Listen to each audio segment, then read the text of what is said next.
مولاي صل وسلم دائما أبدا على حبيبك خير الخلق. سوال یہ ہے کہ کیا تعویذ کرنا اور تعویذ باندھنا کیا یہ جائز ہے، ناجائز ہے، شرک ہے، بدعت ہے، سنت ہے؟ اس کا کیا درجہ ہے؟ دیکھیے، تعویذ کے سلسلے میں بہت سے لوگ افراط اور تفرید کا شکار ہیں۔ بعض لوگ تو وہ ہیں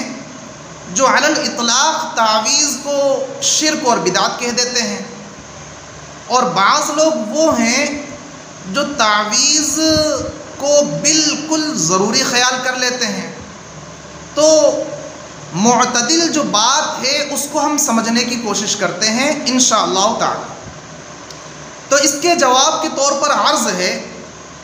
کہ تعویذ 3 شرطوں کے ساتھ جائز ہوتا ہے۔ پہلی شرط یہ ہے کہ وہ تعویذ قرآن کریم کے آیات یا احادیث کی دعاؤں یا اللہ تبارک و تعالیٰ کے جو اسماء حسنی ہیں تو ان پر مشتمل ہو۔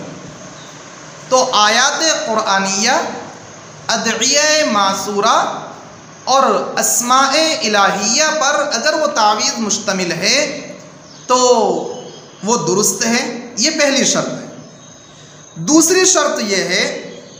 کہ وہ تعویذ عربی زبان میں ہو، اور یا پھر ایسی زبان میں ہو جس کی مراد بالکل واضح ہو اور معلوم ہو۔ مشتبہ قسم کے کلمات اس میں نہ پائے جا رہے ہوں، شرکیہ کفریہ کلمات اس میں نہ پائے جا رہے ہوں،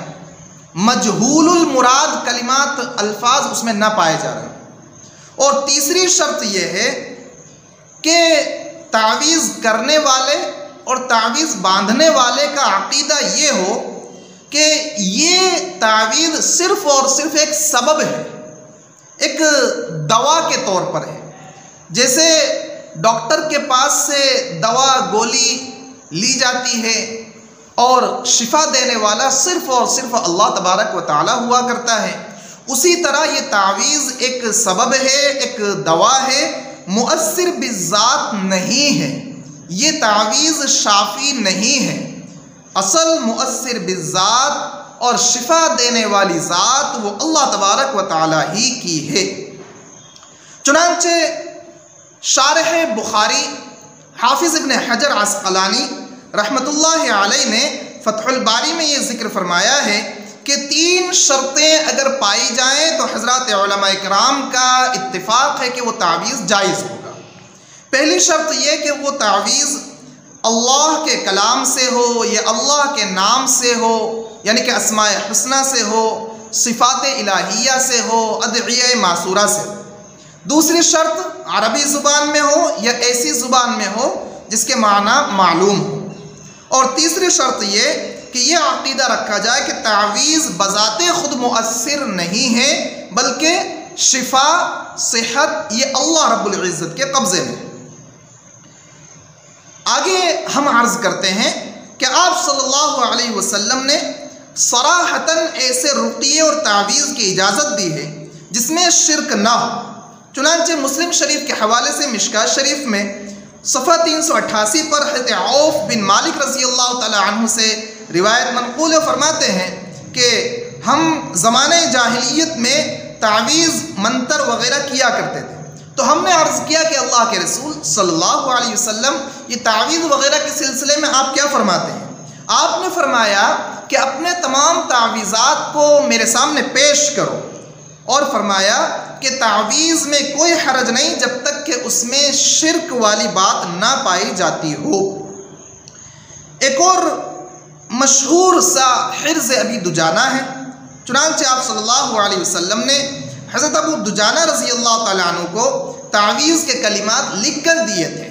تعوذ کے، پناہ کے کلمات، حفاظت کے کلمات لکھ کر دیے تھے، جس کی وجہ سے پریشان کرنے والا شیطان وہ ہلاک ہو گیا، اور یہ مضمون بیہقی کی دلائل النبوہ میں موجود ہے۔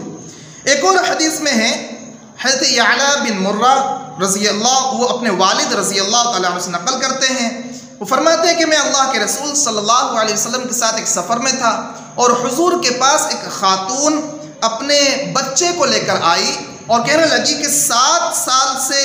یہ بہت شدید مرض میں مبتلا ہے، اس کو جو اثرات ہیں وہ ہر دن میں 2 مرتبہ اس کو پکڑ لیتے ہیں۔ تو آپ صلی اللہ علیہ وسلم نے فرمایا کہ اس کو مجھ سے قریب کرو۔ چنانچہ انہوں نے اس بچے کو حضور سے قریب کیا، حضور نے اس پر دم کیا اور فرمایا، اے اللہ کے دشمن، یعنی اے شیطان، اللہ کے دشمن، تو نکل جا، میں اللہ کا رسول ہوں۔ امام حاکم نے اس کو مستدرک میں ذکر فرمایا ہے۔ اس کے علاوہ حضرات صحابہ میں حضرت عبداللہ بن عمرو بن عاص رضی اللہ تعالیٰ عنہ وغیرہ، اور اسی طرح تابعین میں حضرت عطا رحمہ اللہ وغیرہ اس کے جواز کے قائل رہے ہیں، اور آج بھی اس پر لوگوں کا عمل ہے۔ اور یہی وجہ ہے کہ ابو داؤد میں حدیث نمبر 3893، ترمذی میں حدیث نمبر 3528 کچھ اس طرح سے منقول ہے کہ اللہ کے پیارے نبی صلی اللہ علیہ وسلم حضرات صحابہ اکرام رضوان اللہ تعالی علیہ اجمعین کو یہ دعا سکھلایا کرتے تھے۔ اگر نیند اچاٹ ہو جائے، نیند میں ڈر لگے، نیند کھل جائے، برا خواب نظر آئے، تو ایسے موقع پر حضور یہ دعا حضرات صحابہ اکرام کو سکھلایا کرتے تھے، اعوذ بکلمات اللہ التامہ من غضبہ وعقابہ وشر عبادہ ومن ہمزات الشیاطین وان یحضرون۔ اور یہ جو راوی حدیث ہیں حضرت عبداللہ بن عمرو رضی اللہ تعالی عنہما، تو ان کا معمول یہ تھا کہ اپنے بچوں میں سے جو بچے پڑھنے جیسے سمجھدار ہوتے تھے ان کو یہ خود سکھلا دیا کرتے تھے اور وہ بچے خود پڑھ لیا کرتے تھے، اور جو ناسمجھ بچے تھے، چھوٹے بچے جو پڑھنے جیسے نہیں تھے، تو آپ اس دعا کو لکھ کر اس کا تعویذ بنا کر ان کے گلے میں لٹکا دیا کرتے تھے۔ علامہ شامی رحمۃ اللہ علیہ لکھتے ہیں کہ قرآن کریم سے شفا حاصل کرنے کے بارے میں حضرات علماء اکرام کے درمیان یہ بات مختلف ہی رہی ہے کہ بیمار پر یا سانپ بچھو کے ڈسے ہوئے پر سورہ فاتحہ پڑھ دی جائے یا کسی کاغذ میں لکھ دی جائے اور اس کو لٹکا دیا جائے، گلے میں باندھ دیا جائے، یا کسی برتن میں اس کو دھو دیا جائے اور اس پانی کو پلا دیا جائے۔ یہ بات حضرات علماء کے درمیان مختلف رہی ہے، لیکن اسی کے ساتھ یہ ذکر فرمایا علامہ شامی نے کہ اللہ کے پیارے نبی صلی اللہ علیہ وسلم بھی اپنے اوپر سورہ فلق، سورہ ناس وغیرہ پڑھ کر دم کیا کرتے تھے، اور اسی جواز پر حضرات علماء اکرام کا عمل بھی ہے، اور اسی سلسلے میں کئی آثار بھی وارد ہوئے۔ واضح رہے کہ تعویذ میں جس طرح پڑھ کر دم کرنا جائز ہے، اسی طرح قرآنی آیات وغیرہ کو کسی کاغذ پر لکھ کر اس کو باندھنا بھی جائز ہے، بشرطے کہ اس کی بے حرمتی نہ کی جائے، بے ادبی نہ کی جائے۔ اب رہ جاتی ہیں وہ احادیث جن سے بظاہر یہ معلوم ہوتا ہے کہ جس نے تعویذ لٹکایا گویا اس نے شرک کیا، تو ان احادیث کا کیا مطلب ہے؟ تو اس سلسلے میں حضرات علماء اکرام کی رائے یہ ہے کہ ایسا تعویذ کہ جو عربی زبان میں نہ ہو اور اس کے الفاظ شرکیہ ہوں، کفریہ ہوں، تو ایسے الفاظ مراد ہیں، یعنی کفریہ، شرکیہ منتر، کفریہ شرکیہ الفاظ سے جو تعویذ کیا گیا تو گویا اس نے شرک کیا، کرنے والے نے شرک کیا، باندھنے والے نے شرک کیا۔ یا نمبر 2، ایسی احادیث سے وہ تعویذ مراد ہیں کہ جن الفاظ سے تعویذ کیا گیا ان الفاظ کے معنی معلوم نہیں، مجہول المراد وہ الفاظ ہیں۔ یا نمبر 3 کہ ایسے تعویذ کو ہی انسان اپنے لیے نافع اور ضار سمجھ لے کہ یہ تعویذ ہی نفع دینے والا ہے، تعویذ ہی نقصان دینے والا ہے، اسی کو مؤثر بالذات سمجھ لیا جائے۔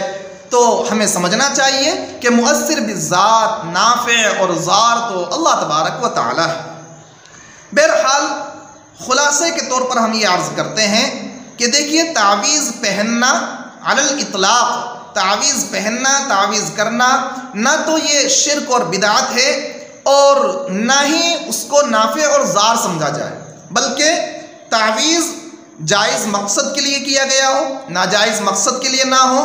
اور تعویذ کو مؤثر بالذات نہ سمجھا جائے بلکہ اللہ تبارک و تعالیٰ کو ہی مؤثر بالذات سمجھا جائے، اور وہ تعویذ قرآن کی آیات پر یا احادیث کی دعاؤں پر یا اسماء حسنہ پر مشتمل ہو، عربی زبان میں ہو یا کسی اور ایسی زبان میں ہو کہ جس کا مطلب اور مفہوم معلوم ہو، تو ایسی صورت میں تعویذ کرنا اور تعویذ لینا، باندھنا یہ درست ہوا کرتا ہے۔ لیکن اسی کے ساتھ یہ بات یاد رکھنی چاہیے کہ اگر انسان ایسا ہے جو قرآن کی آیات کو پڑھ سکتا ہے اور احادیث کی دعاؤں کو پڑھ سکتا ہے، یاد کر سکتا ہے، اسماء حسنہ کو پڑھ سکتا ہے، تو ایسے انسان کے لیے تو بہتر یہی ہوگا کہ وہ خود آیات کو پڑھے، احادیث کی دعاؤں کو پڑھے، اسماء حسنہ کو پڑھے اور اپنے اوپر دم کر لے، پانی پر دم کر کے اس پانی کو پینے میں استعمال کر لے۔ اور اگر انسان ایسا ہے جو پڑھ نہیں سکتا، یہ بچہ اتنا چھوٹا ہے جو پڑھ نہیں سکتا، تو ایسی صورت میں ان کو تعویذ دے دیا جائے، باندھ دیا جائے اور یہ بھی سمجھا دیا جائے کہ مؤثر بالذات اللہ رب العزت کی ہے، تو اس میں کوئی حرج نہیں ہے۔ بہرحال یہ آج کی مجلس میں تعویذ کے سلسلے میں ہم نے تفصیل کے ساتھ آپ کے سامنے اس بات کو اس تفصیل کو آپ کے سامنے پیش کیا ہے۔ دعا کرتے ہیں اللہ رب العزت سے کہ اللہ تبارک و تعالی ہم تمام کو ظاہری باطنی ہر قسم کی بیماریوں سے محفوظ رکھے، سلامت رکھے، عافیت عطا فرمائے۔ آپ کے ذہن میں اگر کوئی سوال ہے تو آپ اسے کمنٹ باکس میں ضرور ذکر کریں یا واٹس ایپ نمبر پر ارسال کریں، انشاءاللہ قرآن و حدیث کی روشنی میں اس کا جواب دینے کی ہم کوشش کریں گے۔ وآخر دعوانا ان الحمدللہ رب العالمین۔